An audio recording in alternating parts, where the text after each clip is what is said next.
The offer came through on a Tuesday afternoon, 3 weeks after I'd applied. $52,000 a year to walk the halls of Riverside General Hospital and check that doors stayed locked.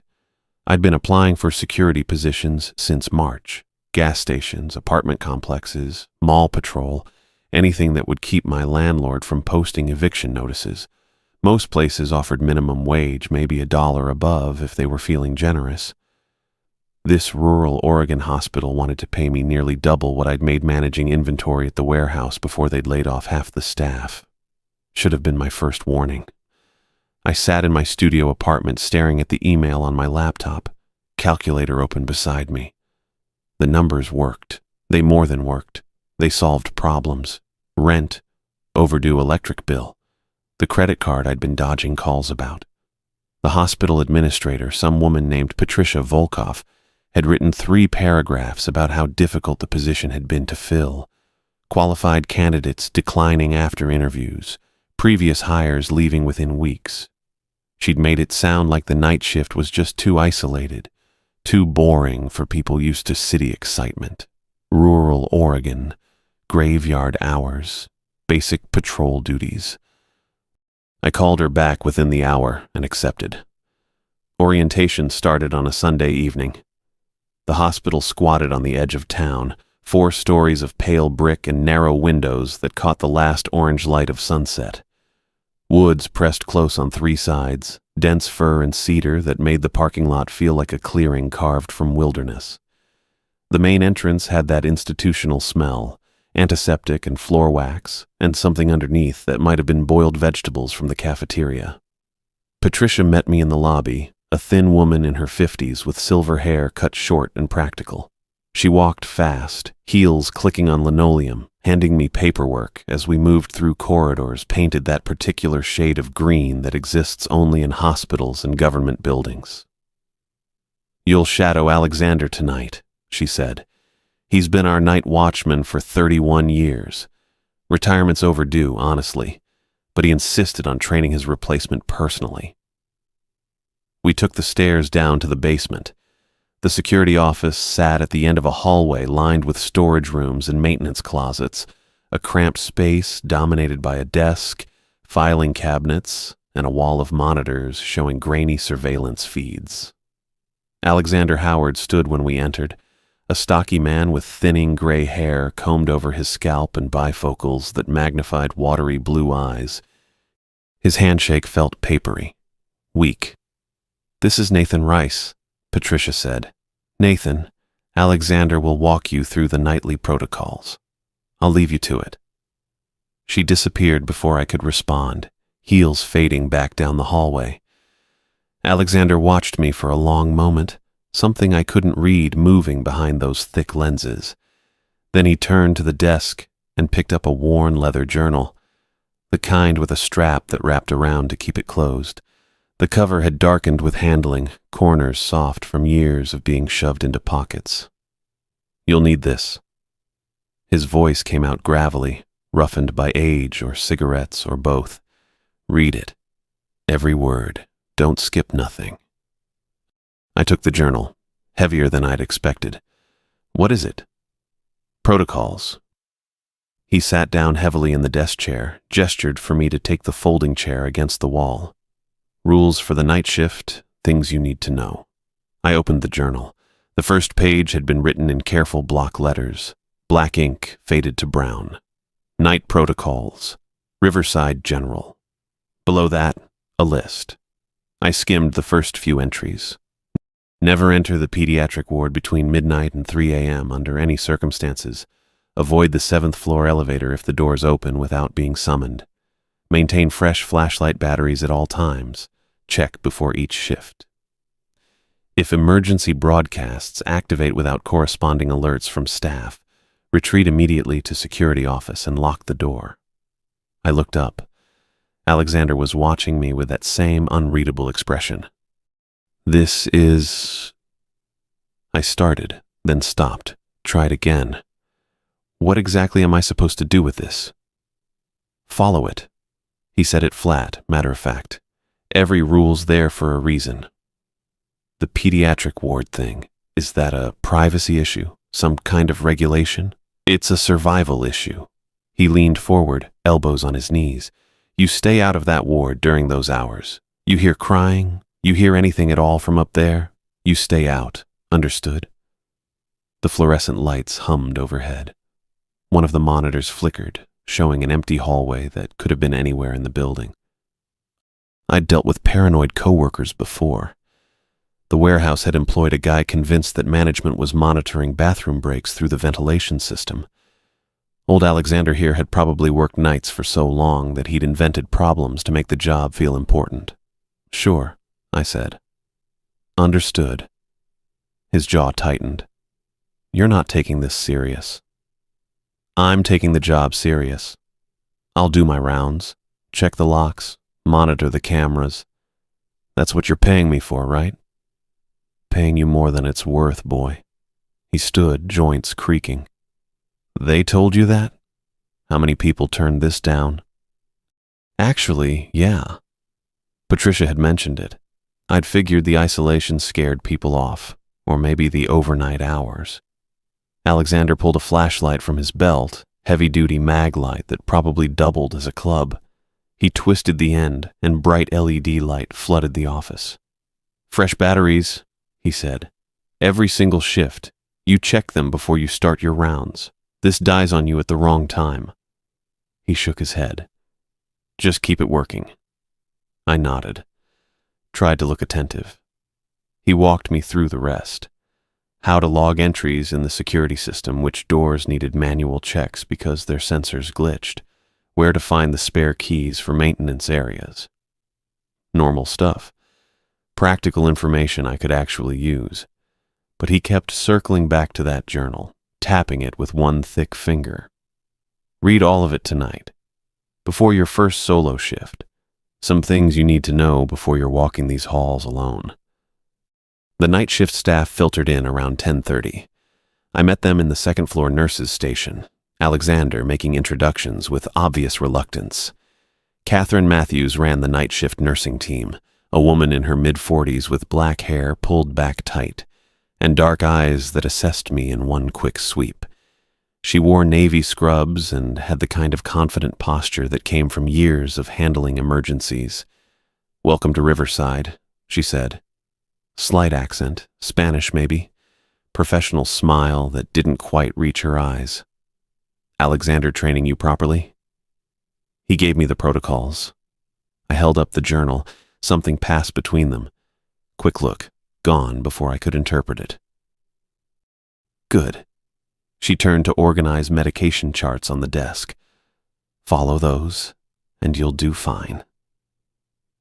Bentley Cooper appeared from one of the patient rooms, an athletic guy in burgundy scrubs with wire-rimmed glasses and hair gelled into careful spikes. He grinned when Alexander introduced us, friendly and easy. "Night watch, huh? Pretty quiet gig most of the time." He had a West Coast accent, California or maybe Oregon coast. "You'll probably spend most shifts watching Netflix in the security office." "That allowed?" I asked. "Who's gonna complain?" He laughed, nervous edge to it now that I was listening. "Just keep your volume down." I decided to test the water. Alexander was telling me about some of the protocols, the pediatric ward thing, avoiding certain elevators. Catherine's hands stilled on the charts. Bentley's smile froze. "Yeah? Well?" Bentley adjusted his glasses. "Alexander's pretty particular about procedures. 30 years here, you know? Gets set in his ways. So those rules aren't actually their hospital policy," Catherine cut in.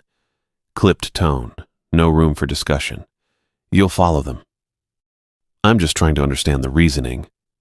"The reasoning is its policy." She met my eyes, firm, final. "You have questions about your duties, you ask Alexander. We focus on patient care, you focus on security. Clear? Real clear." Clear as the way Bentley suddenly needed to check something down the hall, throwing an apologetic shrug over his shoulder as he left. Clear as how Catherine turned back to her charts, conversation obviously finished. I stood there another moment, journal heavy in my hand, watching them move through their routines with practiced efficiency. Whatever they knew about this place, about those protocols, they weren't sharing. Alexander appeared at my elbow, materializing from wherever he'd wandered off to. "Told you," he said quietly. "They won't talk about it, nobody does." The first 2 weeks passed quiet enough. I walked my rounds, checked doors, logged entries in the security office, tested my flashlight batteries twice a shift, kept the journal Alexander gave me in my back pocket. Read through it 3 more times during slow hours, trying to make sense of the rules that still didn't add up to anything rational. Nobody mentioned the protocols. Catherine nodded when I passed the nurse's station. Bentley waved from supply closets. The night janitor, whose name I learned was Marcus, grunted hello around midnight when our paths crossed near the cafeteria. Normal people doing normal work in a normal hospital. I started believing Alexander was just paranoid. 31 years of night shifts would mess with anyone's head. Then the third Thursday happened. 1:15 in the morning, I was finishing my second floor sweep when I heard it. Singing, high and thin, drifting down the east corridor from where it dead-ended at the pediatric ward doors. My hand went to the journal in my pocket. Never enter the pediatric ward between midnight and 3 a.m. I stopped walking. The singing continued, a child's voice doing some nursery rhyme I half recognized. The melody wound through the hallway, clear as anything. Could be a patient. Could be a kid who couldn't sleep, wandering out of their room. Could be a dozen reasonable explanations. I checked my watch again. 1:16. Middle of the restricted window. The singing stopped. I should have walked away, should have gone downstairs, logged the sound, maybe called up to the pediatric nurse to check on the kids. Should have followed the protocol that Alexander insisted was a survival issue. Instead, I walked toward the double doors. My footsteps echoed too loud on the linoleum. The fluorescent lights hummed overhead, that constant electric buzz I'd gotten used to ignoring. I reached the doors and pressed my face to the narrow window, looking through the safety glass into the pediatric ward corridor beyond. Empty. Dark except for the green emergency exit signs at either end and the glow from the nurse's station desk lamp. Nothing moved. No child in the hallway. No nurse making rounds. I pulled the handle. Locked, which was standard for the ward at night. I had the master key on my belt, the whole ring of them Alexander had handed over during that first shift. My fingers found the right one without thinking. Don't do it. I unlocked the door. The hallway stretched ahead, identical to every other corridor in this place. Scuffed tile, cream-colored walls with cheerful animal murals that looked dingy in the low light, doors on both sides, most of them closed. The nurse's station sat empty 15 feet ahead on the left. I stepped inside and let the door swing shut behind me. Laughter burst out from somewhere down the hall. Not one child, several. High giggling that bounced off the walls and made it impossible to tell which direction it came from. My hand went to the flashlight on my belt. I pulled it free, clicked it on, swept the beam down the corridor. Nothing. No movement. The laughter cut off like someone flipped a switch. I checked the nurse's station first. Empty coffee mug on the desk. Clipboard with patient charts. Computer screen showing a screensaver of tropical fish. The pediatric nurse must have been making rounds or taking a break. I looked at the patient board behind the desk. Whiteboard with room numbers and names written in dry erase marker. 301, Emma Sanchez, age 7. 303, Marcus Webb, age 4. 305, empty. 307, empty. 309, Lily Patterson, age 9. 5 rooms on this side, only 3 occupied. The laughter started again, and this time I could place it. Left side of the hall, past the nurse's station. Coming from 305 or 307, the empty rooms. I moved down the corridor, flashlight beam cutting through the dimness. Reached 305 and stopped outside the door. The laughter was definitely coming from inside, Multiple voices, kids playing, that breathless, excited sound of a game in full swing. The patient board said empty. I turned the handle and pushed the door open. Standard pediatric room. 2 beds, both stripped down to bare mattresses. Rolling cart with medical equipment. Chair for parents. Window with blinds drawn. Nightlight plugged into the wall socket, casting a yellow glow across the floor. No children. No toys. Nothing that could have made the sound. The laughter stopped the second I opened the door. I stood there, flashlight beam moving across the empty space. My heart was hammering now, that sick, fast rhythm that makes your hands shake. Something rolled across the floor in 307, a wheel sound, plastic on linoleum, small and quick. I stepped back into the hallway and moved to the next door, pressed my ear against it first. Silence, complete and total. Turned the handle. Another empty room, identical to the first. Bare mattresses, medical cart, parent chair. A red ball sat in the middle of the floor. One of those playground balls, maybe 8 inches across, bright primary red. It hadn't been rolling when I opened the door, just sitting there. Still. I walked to it, bent down, touched it with one finger. Cold. The rubber was cold enough to make me pull my hand back. Behind me, down the hall, a door clicked shut, soft but distinct. I spun around, flashlight up. Empty corridor, all the doors closed. My throat had gone dry. I backed out of 307, leaving the ball where it sat and headed for the exit. Walked fast, but didn't run. Wouldn't let myself run. The double doors were 20 feet away. 15. 10. A child's voice spoke from right behind my shoulder. "Are you here to play?" I didn't turn around. Shoved through the doors and let them swing shut behind me. Kept walking until I reached the stairwell, and took the stairs down 2 at a time to the basement. The security office felt too bright and too small when I dropped into the desk chair. My hands were still shaking. I put the flashlight down and stared at the monitors, watching the feeds cycle through empty hallways and quiet rooms. Rational explanations. Had to be rational explanations. I pulled up the patient registry on the computer and checked the pediatric ward. 3 patients, just like the board showed. Emma Sanchez, Marcus Webb, Lily Patterson, all in their assigned rooms. All asleep according to the last nurse check at 12:45. No reason for laughter in empty rooms. No reason for a ball to appear where nothing had been. I opened the desk drawers, looking for something to write in besides Alexander's journal. The top drawer held pens and a stapler. Second drawer had old incident reports, nothing recent. Third drawer on the left side didn't open when I pulled the handle. Locked. I tried the master key ring. None of them fit. Took me 10 minutes of searching to find the small key taped to the underside of the desk's keyboard tray. Alexander's handwriting on the tape, for emergencies only. The drawer opened with a scrape of metal on metal. Inside sat a stack of composition notebooks, the cheap kind with black and white marbled covers. I pulled out the top one and opened it. Alexander's handwriting filled the pages, dates going back 20 years, entries describing things that shouldn't exist. February 3rd, 3rd floor supply closet, heard patient calling for nurse.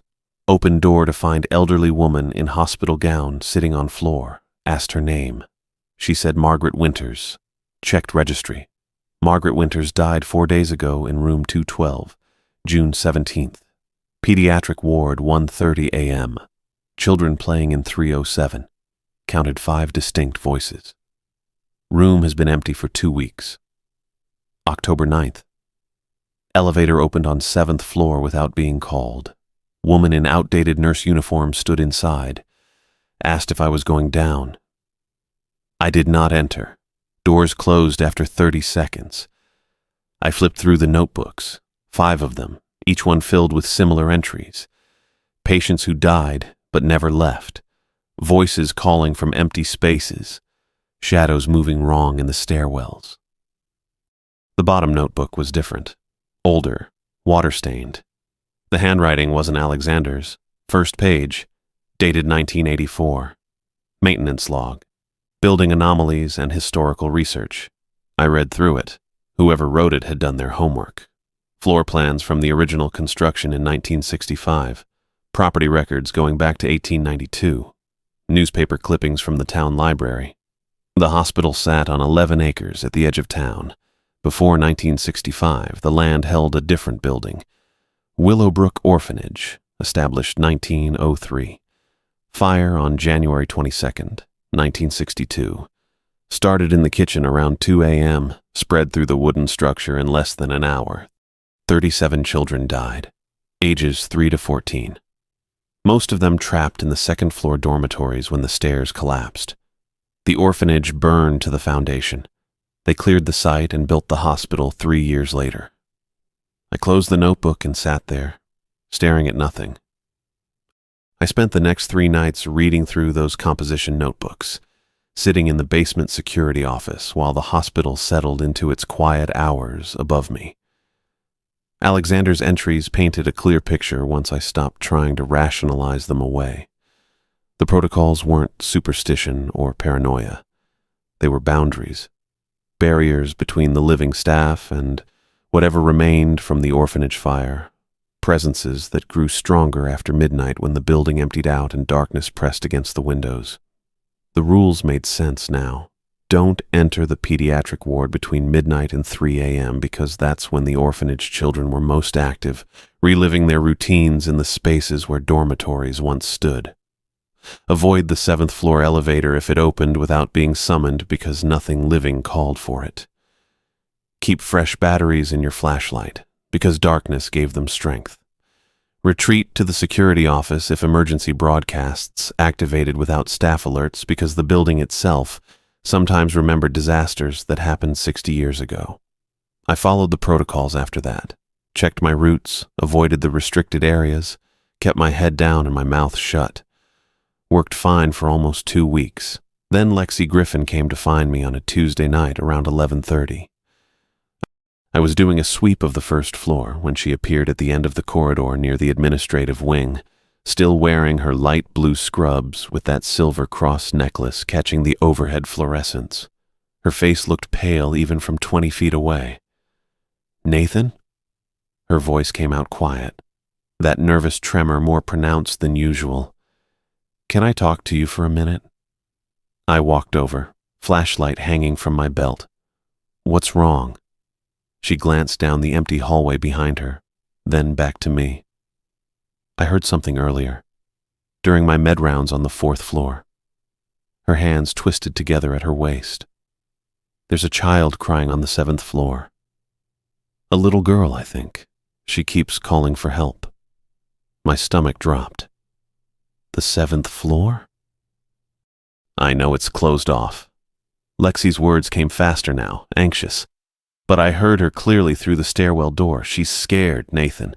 She keeps saying, 'Please help me, I can't get out.'" I checked my watch. 11:34. The 7th floor had been sealed for structural damage 3 years ago, according to hospital records, though Alexander's notebooks told a different story. A nurse named Caroline Hendricks had died up there in the fire that wasn't officially a fire, trapped in a supply closet while emergency crews searched the wrong wing. The protocols explicitly forbade elevator access to the 7th floor between sunset and sunrise. "When did you hear this?" I kept my voice measured, calm. "Around 10:45. Lexi's brown eyes searched my face. I reported it to Catherine, but she said the floor's been empty for years, and I must have heard pipes or the ventilation system, but Nathan, it wasn't pipes, it was a child. And you're sure it came from the 7th floor? The stairwell only goes up to 6 from that access point, but the sound was coming from above." She took a half step closer. "I know what I heard. Someone needs help up there." I stood there in that hallway with the fluorescent lights humming overhead and felt the weight of an impossible choice settling onto my shoulders. The protocols existed for good reasons. Alexander had survived 31 years by following them religiously, and his notebooks documented what happened to people who didn't. but Lexi was standing in front of me describing a child in distress, and every instinct I had said, you don't ignore something that, even if it wasn't really a child anymore. Did anyone else hear it? I asked. I don't think so. Bentley was down in the cafeteria, and Catherine was with a patient in 412. Lexi's hands wouldn't stop moving, fingers pulling at the hem of her scrub top. But I know what I heard, Nathan. She sounded terrified. I thought about the orphanage fire. 37 children trapped in second-floor dormitories when the stairs collapsed, smoke filling the building while they screamed for help that came too late. The hospital sat directly on top of those ashes now, 4 stories of modern medicine built over 60-year-old tragedy. And the 7th floor, according to Alexander's research, aligned almost exactly with where the orphanage attic had been. Storage space that became a death trap when flames climbed the walls and stairs fell away. Please. Lexi's voice pulled me back. I can't stop thinking about her up there alone.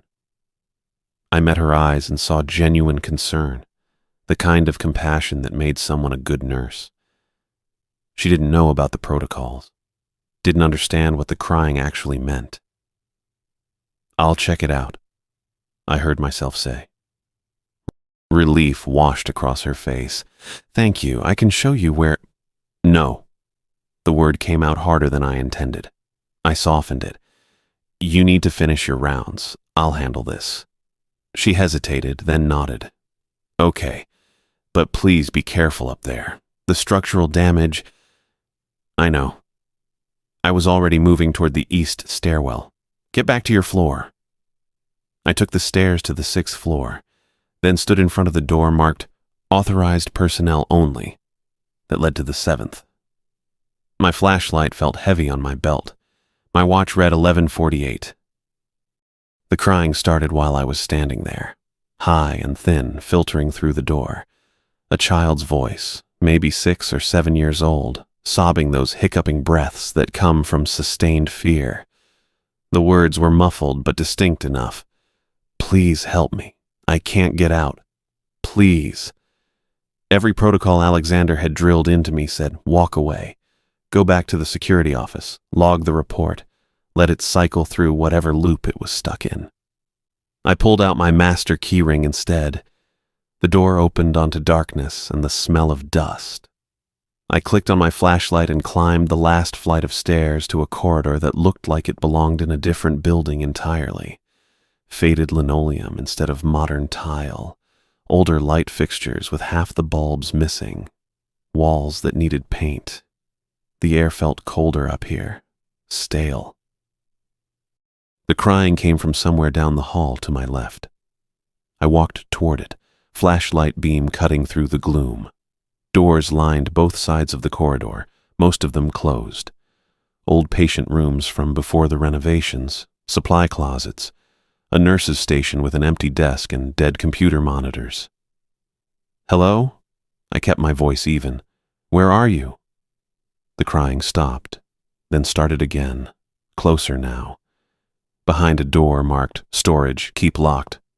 I tried the handle. Wouldn't budge. My master key slid into the lock and turned with a click that sounded too loud in the silence. The door swung open. A little girl stood in the center of the small room, maybe 6 years old, wearing a white nightgown that looked like it came from another era. Dark hair hung in tangled curls around her face. She was crying, shoulders shaking with sobs, both hands pressed against a wall that showed scorch marks in the beam of my flashlight. Please help me, she said without turning around. I can't get out. The door won't open. I took one step into the room. Hey, it's okay. The door's open now. She didn't acknowledge me, just kept crying, kept pushing at the burned wall. Please help me, I can't get out. My throat went tight. I moved closer, reached out toward her shoulder. She reset. That's the only way I can describe it. One moment she was pressing against the wall, the next she was standing in the exact same position I'd first seen her, starting the sob sequence over from the beginning. Same words, same movements, same desperate pushing against a door that hadn't existed for 60 years. I was watching the night of January 22nd, 1962. The night Caroline Hendricks died in a supply closet on the 7th floor. Except, this wasn't Caroline.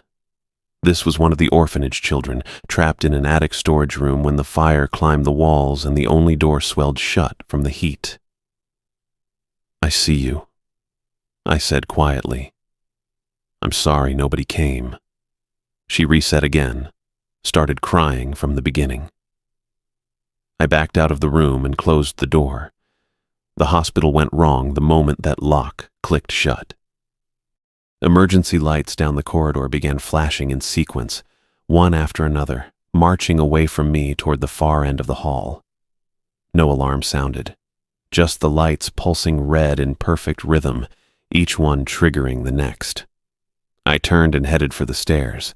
Behind me, doors started opening, not all at once, one by one, in the same sequence as the lights. I didn't look back, just kept walking, flashlight beams steady on the floor ahead. A patient call button activated somewhere below me. Then another. Then a dozen more. The electronic chimes echoing up through the stairwell in overlapping cascades. I reached the 6th floor and pulled open the stairwell door. The corridor lights were doing the same sequential flash, running the length of the building in both directions. Vacant rooms lit up red, then dark, then red again. Bentley stood at the nurse's station with a phone pressed to his ear, staring at the call board where every single light was blinking. He saw me and his face went pale. "What did you do?" He didn't yell it, barely whispered. I didn't answer. The elevator at the end of the hall dinged. We both looked. The doors opened on an empty car, stayed open for 5 seconds, then closed. The floor indicator showed it descending, 6, 5, 4, 3, 2, 1, basement.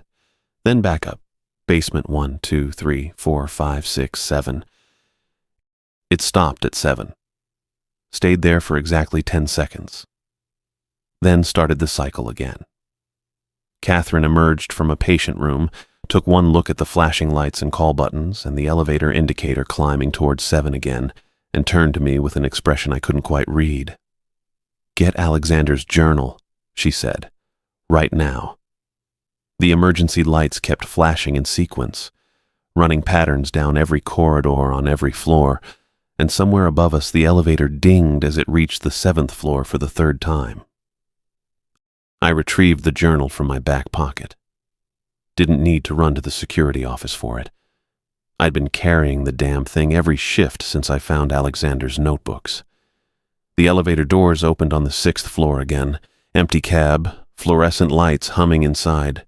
The doors stayed open for exactly 10 seconds while emergency lights continued their rhythmic flashing down every corridor. Then the elevator descended, and I knew it was heading to the basement before cycling back to the 7th floor. "What did you do?" Catherine's voice cut through the electronic chimes of the call buttons. "I went to the 7th floor. No point lying about it now. A child was crying in the storage room. Her expression didn't change, but something shifted behind her eyes. Recognition, maybe, or confirmation of something she'd already suspected." "How many times did the elevator complete the cycle?" I counted backward in my head. 4 times. This'll be the 5th. Bentley set the phone down carefully on the nurse's station counter.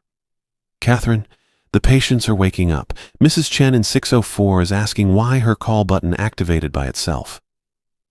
The elevator dinged in the distance, basement level. Catherine turned to Bentley. "Handle the patients. Tell them it's an electrical malfunction." She looked back at me. "You're going to fix this." "I don't know how." "Then figure it out, because whatever you started up there isn't stopping on its own." The elevator mechanism engaged again, pulling the cab upward. I watched the floor indicator above the doors. 3, 4, 5, 6. It passed without stopping. The machinery groaned as it climbed to 7. 10 seconds of silence. Then it started descending again. I opened Alexander's journal, flipping through pages I'd already memorized. The rules were barriers he'd written, not explanations, not solutions, just ways to avoid triggering what already existed in the building's bones. But I'd triggered it anyway. The emergency lights continued their pattern. Flash, flash, flash down the east corridor, then the west corridor, then south, methodical, deliberate. Someone was using the building's electrical system to communicate. "She's trying to tell me something," I said. Catherine's jaw tightened. "She?" "The girl in the storage room, the one I found on the 7th floor. You opened the door. She was crying. She said she couldn't get out. She's been saying that for 62 years. Catherine's voice stayed level, but her hands gripped the edge of the nurse's station counter. "Alexander warned every night watchman who came before you. The 7th floor stays locked because what's up there can't be reasoned with. Can't be helped. It just loops. Until someone breaks the pattern. Until someone makes it worse." The elevator reached the basement again, started climbing. I closed the journal and headed for the stairwell. "Where are you going?" Catherine called after me. "To finish what I started." The 7th floor corridor looked different than it had 20 minutes earlier. The faded linoleum had developed dark streaks running toward the storage room, and the temperature had dropped enough that my breath came out in thin clouds. Emergency lights flashed in their systematic rhythm, illuminating patches of wall that shouldn't have looked damaged but did, scorch marks spreading like bruises across the painted surface. The storage room door stood open. I'd closed it when I left, pulled it shut behind me, and heard the latch click. Now it gaped, showing darkness inside that my flashlight couldn't quite penetrate. "I know you're here," I said. My voice sounded too loud in the empty corridor. The little girl stepped out of the storage room. Not the reset version I'd seen before. This one looked directly at me with eyes that held too much awareness for a 6-year-old. Her white nightgown had burn marks along the hem. "You saw me."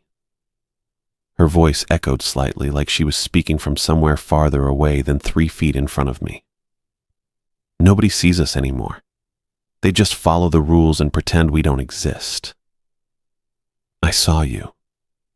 You opened the door. You were trapped." She tilted her head, studying me with an expression that made my chest tighten. "We're all trapped.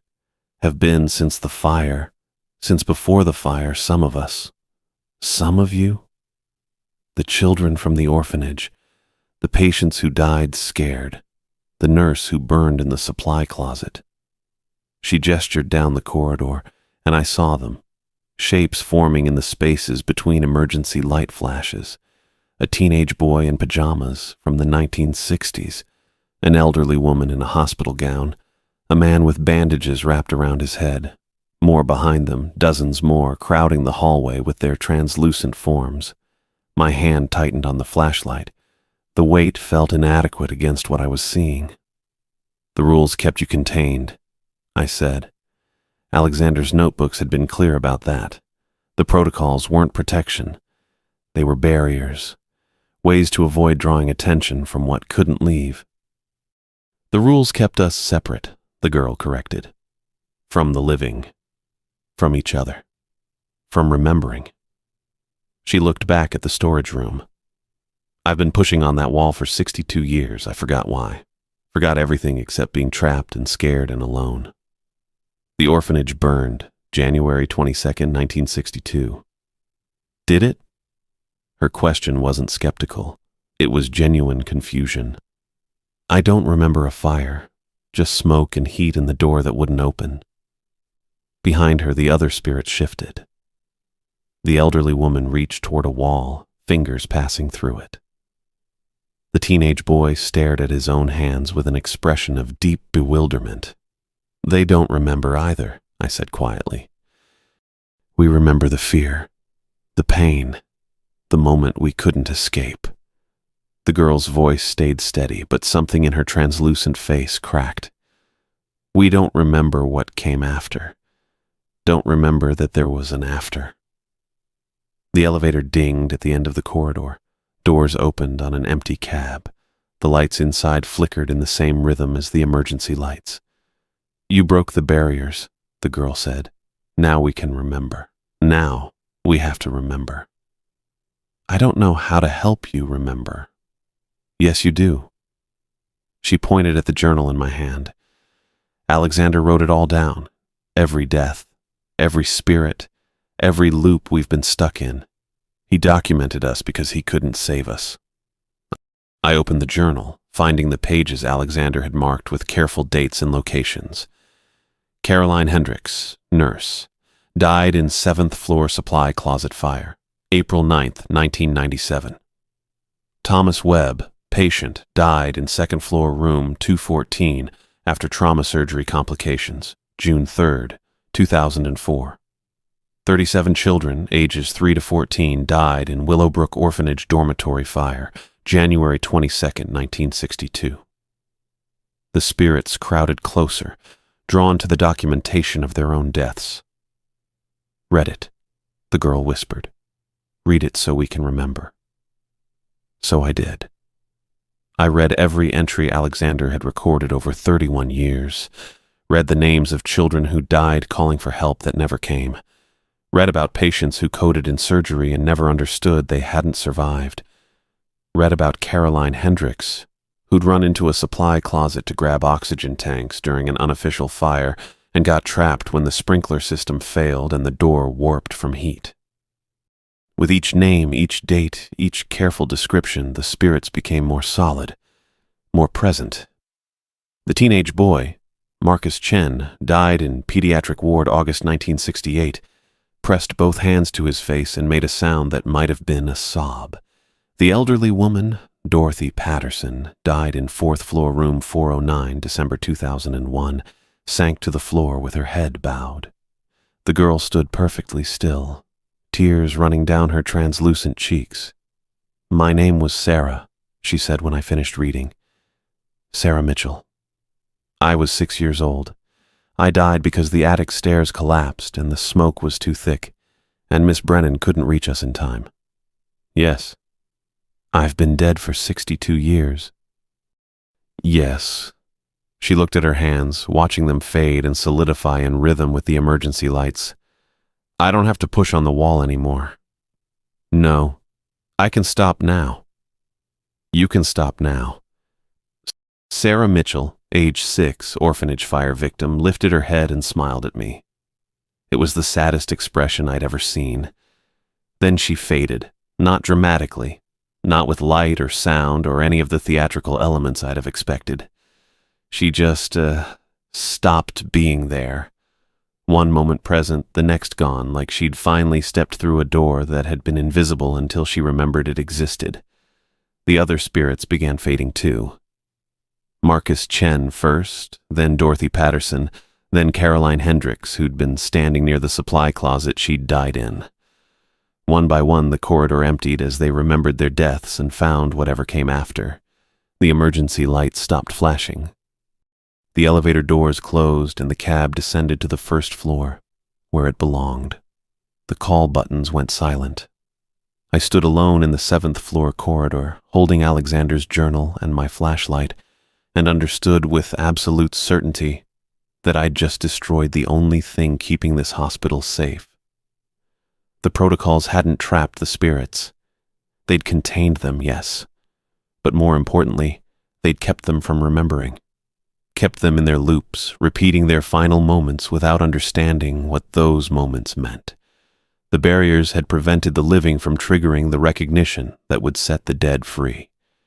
Now the barriers were gone, and I had no idea what else might come through the spaces where they used to be. The spirits didn't vanish. I stood in that 7th floor corridor for maybe 3 minutes after Sarah Mitchell faded, holding Alexander's journal and waiting for the building to settle. The emergency lights had stopped flashing. The elevator had gone quiet. Everything felt normal again, or what passed for normal in a hospital at midnight. Then I heard the crash from the 4th floor. I took the stairs down 2 at a time, flashlight beam bouncing off concrete walls. The 4th floor west corridor was empty when I arrived, but room 412's door stood open and the bedside monitor lay on the linoleum tiles, screen cracked, power cord yanked clean from the wall socket. Mrs. Patterson, no relation to Dorothy from the 7th floor, sat upright in her bed, eyes wide, pointing at the corner near the window. "Someone was there," she said. "A boy, just standing there looking at me." I picked up the monitor. The plastic casing had split along one side. No way it had just fallen. Someone would have had to grab it and throw it. What did he look like? Teenager, maybe, wearing pajamas, old-fashioned ones. She pressed her hand to her chest, breathing hard. He reached toward the monitor and it just flew off the table. The teenage boy from the 7th floor. The one in 1960s pajamas who'd been staring at his hands, trying to understand why they looked wrong. I reported the incident to Catherine as equipment malfunction. She looked at me for a long moment, then wrote it up without asking questions. 3 more incidents happened before dawn. The 3rd floor medication refrigerator opened on its own and stayed open until the temperature alarm went off, spoiling $200 worth of insulin.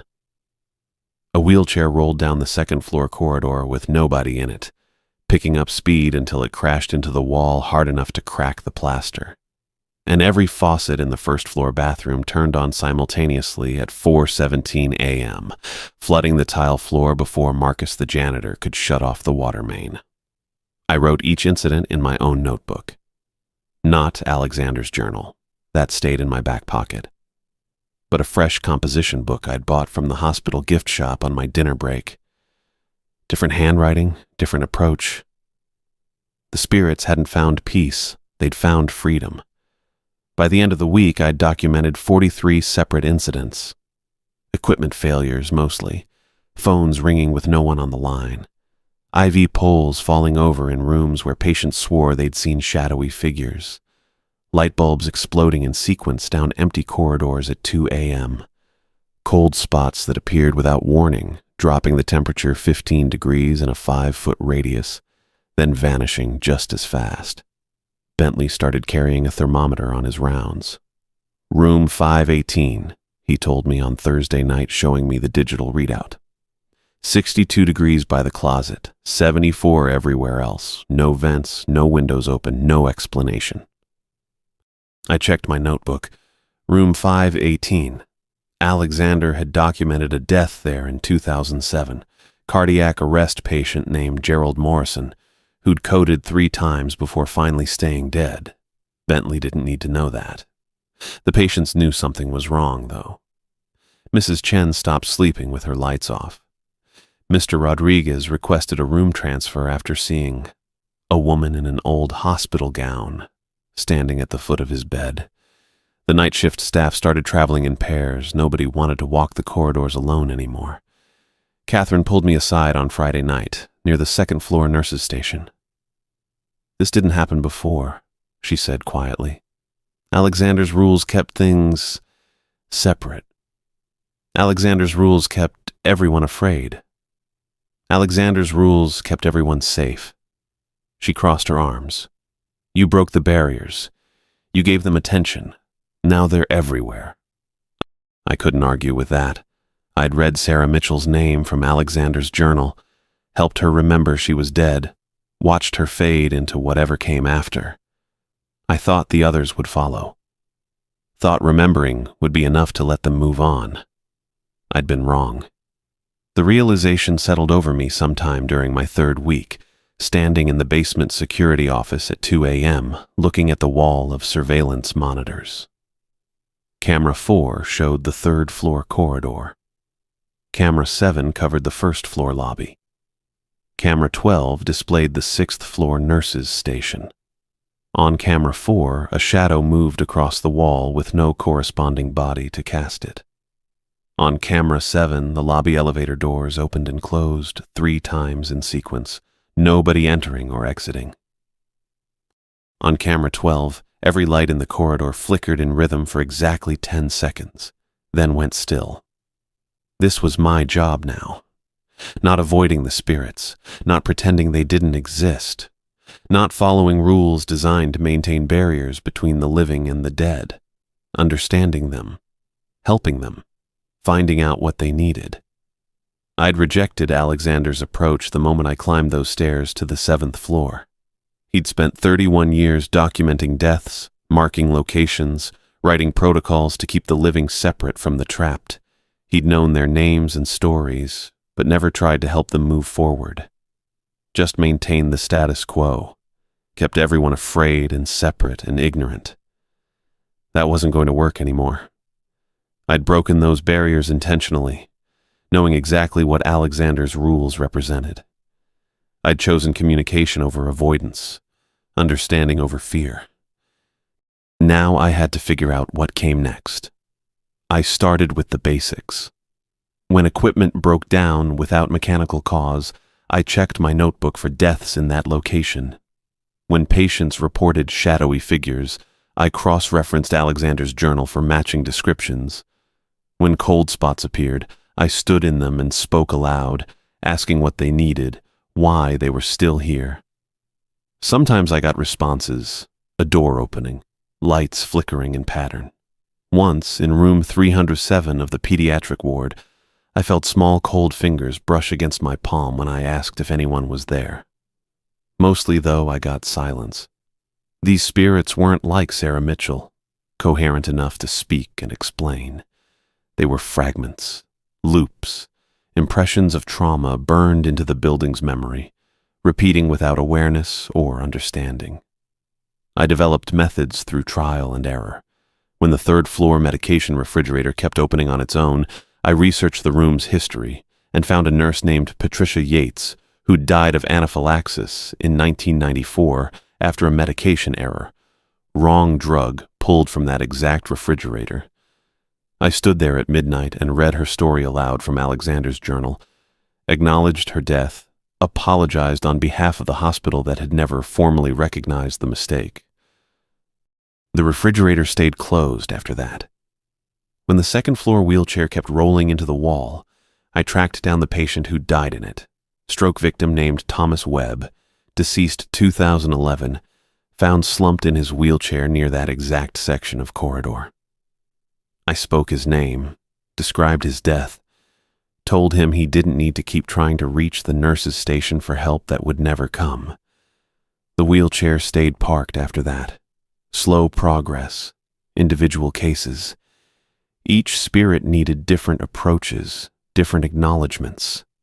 Some needed their deaths witnessed.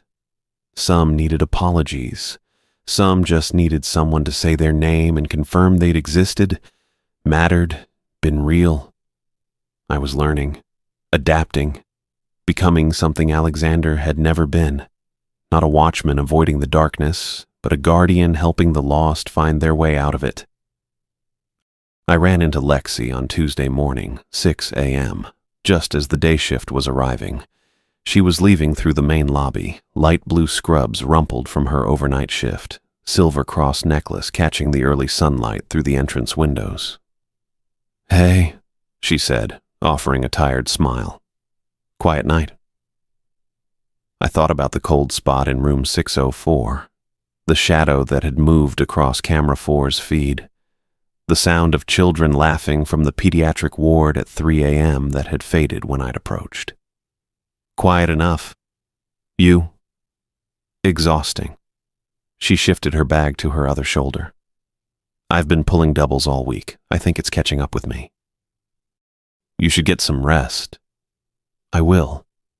She hesitated, then added, I've been meaning to thank you for checking on that crying child situation last week on the 7th floor. I kept my expression neutral. Find out what it was? Oh, Catherine was right. Pipes or ventilation or something. Lexi laughed, a little embarrassed. I feel silly for making such a big deal about it. I was probably just overtired, you know. Working too many hours, not sleeping enough. Your brain starts playing tricks. She had no idea, no concept of how close she'd come to something genuinely dangerous. Sarah Mitchell crying in that storage room, pushing against the wall for 62 years, trapped in a loop of terror and confusion. The 7th floor corridor filled with spirits who'd been contained by Alexander's rules until I'd broken the barriers and helped them remember. Lexi had heard Sarah's voice through the stairwell door and reported it to Catherine, who dismissed it as building sounds. Then she'd convinced me to investigate, setting everything in motion. She'd been the catalyst for the entire 7th floor incident, and she thought it was pipes. Yeah, I said. Brain does that when you're tired. Exactly. She smiled again, relieved. Anyway, I should get going. See you tonight? See you tonight. I watched her walk to her car, cross necklace glinting as she moved. She had no idea she'd almost encountered something that would have shattered her understanding of reality. No concept that the hospital she worked in was populated by the dead as well as the living. She'd attributed the whole experience to stress and overwork, filed it away as a moment of exhaustion-induced confusion, and moved on with her life completely unaware of the supernatural harm she'd narrowly avoided. Maybe that was better. Safer. Let her keep believing in pipes and ventilation and rational explanations. I had enough to handle without worrying about Lexi's awareness of the spirits walking these corridors. I kept working nights at Riverside General, clocked in every Sunday through Thursday at 10 p.m., same as always. But the job Alexander trained me for, checking doors, testing batteries, logging entries, that wasn't what I did anymore. The hospital kept operating. 4 floors of patients, emergency department bringing in car accidents and heart attacks, and broken bones at all hours. Day shift nurses arrived at 7 a.m., switched out with evening shift at 3 p.m., handed everything to Catherine's night crew at 11. Doctors made rounds. Janitors mopped floors. Kitchen staff delivered meal trays. Administration shuffled paperwork in second-floor offices. Patricia Volkov sent email reminders about updated fire safety protocols and mandatory training sessions. Normal hospital operations, except I knew what moved through these corridors after midnight when the building emptied and visiting hours ended. I started keeping different records. Alexander's journal stayed in my back pocket. I'd earned that much, carrying his 31 years of documentation everywhere I went. But my own composition book, the one I bought from the gift shop that first week, that became my working log. I documented every incident, every encounter, every spirit who remained bound to this place. Wrote down names when I learned them. Recorded locations, times, patterns of behavior. Room 518 stayed cold by the closet. 62 degrees every night at 2 a.m., climbing back to normal by dawn. I researched the room's history through hospital archives Patricia gave me access to after I explained I was updating security documentation. Found records of Margaret Chen, age 73, who died of pneumonia in that room in 1998. Winter death. She'd been cold at the end, nurses noting she kept asking for more blankets even when her fever spiked to 104. I brought an extra blanket to room 518 one Tuesday night, folded it carefully and set it on the chair by the closet where the temperature dropped lowest. Spoke her name aloud, told her she didn't need to be cold anymore. The closet stayed 74 degrees after that. 3rd floor still had issues with the medication refrigerator. Door would swing open at random intervals, temperature alarm sounding until someone closed it. I'd already helped Patricia Yates move on, read her story, acknowledged her death from the medication error that killed her, but the refrigerator kept opening. Took me 3 weeks to figure out it wasn't Patricia. I spent a night sitting in the 3rd floor medication room, back against the wall, watching the refrigerator. It opened at 1:47 a.m. No wind, no vibration, just the door swinging wide and cool air spilling out. I walked over and looked inside. Insulin vials on the 2nd shelf, lined up in careful rows. "You're checking the medication," I said to the empty room. The door stayed open. I pulled out my composition book and started reading hospital records I'd photocopied. Found her on page 12. Janet Morrison, night shift nurse, died 2003 from cerebral aneurysm during her rounds. Her supervisor's incident report noted she'd been checking medication inventory when she collapsed.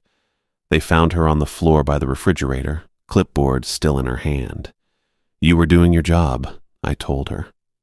Told the space where she'd died, where she kept returning to finish the task she'd started. Checking inventory, making sure everything was properly stored and accounted for. I read her full name, her date of death, the supervisor's notes about her dedication and attention to detail. "The medication is secure," I said. "Your inventory was accurate. You can rest now." The refrigerator door closed with a soft click. It stayed closed. That became my routine. Not security rounds, though I still checked doors and logged entries because Patricia expected those reports. But my real work happened in the spaces between those standard procedures. I investigated patterns, researched histories, spoke to presences that Alexander had only documented and avoided. Catherine stopped arguing with me after the first month.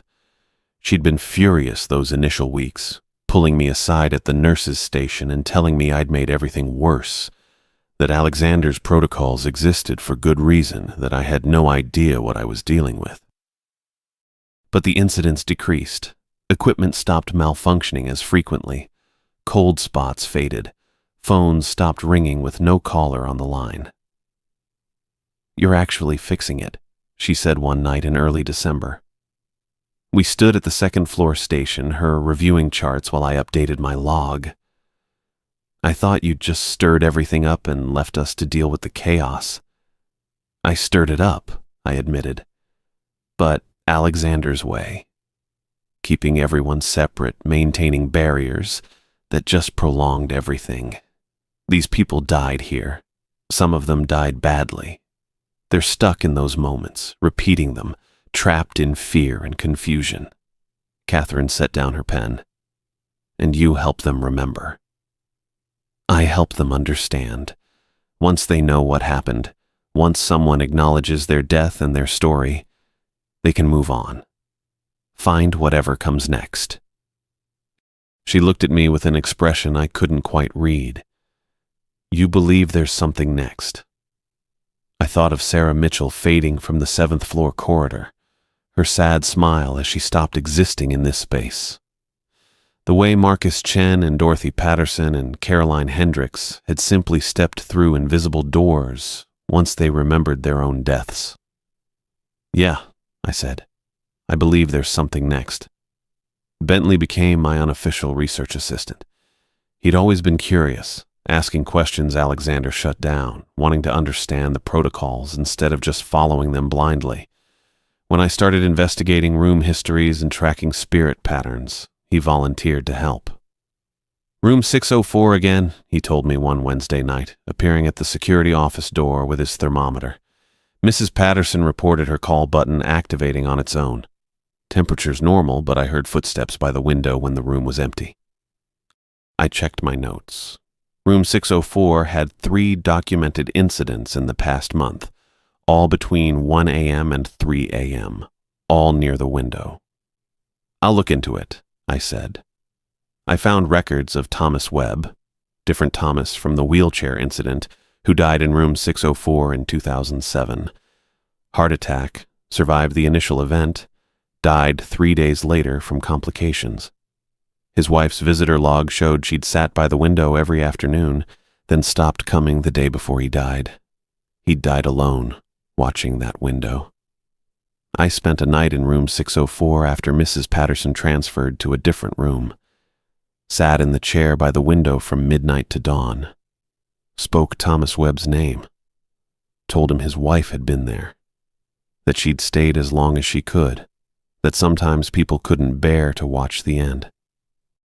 "You weren't abandoned," I said to the empty room. "She loved you. She just couldn't watch you die." The call button stayed silent after that. This was my job now. Guardian, Catherine called me once. Someone who stood between the living patients who needed healing and the dead who needed peace. I made sure both could exist in this building without hurting each other, without fear driving every interaction. I still carried Alexander's journal, still followed some of his protocols, fresh batteries in my flashlight, documentation of every incident, awareness of the building's rhythms and patterns, but I'd stopped hiding from what moved through these corridors, stopped pretending the rules could keep everything contained forever. Healing the living sometimes required helping the dead find peace. I understood that now, sitting in the basement security office at 3 a.m. with my composition book open and surveillance monitors showing empty hallways. The hospital operated above me, patients sleeping in their beds, nurses making rounds, doctors on call in the break room. And in the spaces between, in the cold spots and flickering lights and doors that opened on their own, spirits remained. Not all of them. I'd helped dozens move on since that night on the 7th floor. But new deaths happened. People died in hospitals. Some of them stayed, confused or frightened or simply unfinished. I'd be here to help them remember, to acknowledge their stories, to make sure they found whatever came next instead of repeating their final moments for decades while night watchmen documented their loops and wrote protocols to avoid them. The elevator chimed. I glanced at the monitor showing the lobby camera. Empty cab, doors closing, ascending to the 4th floor. I picked up my flashlight and headed for the stairs.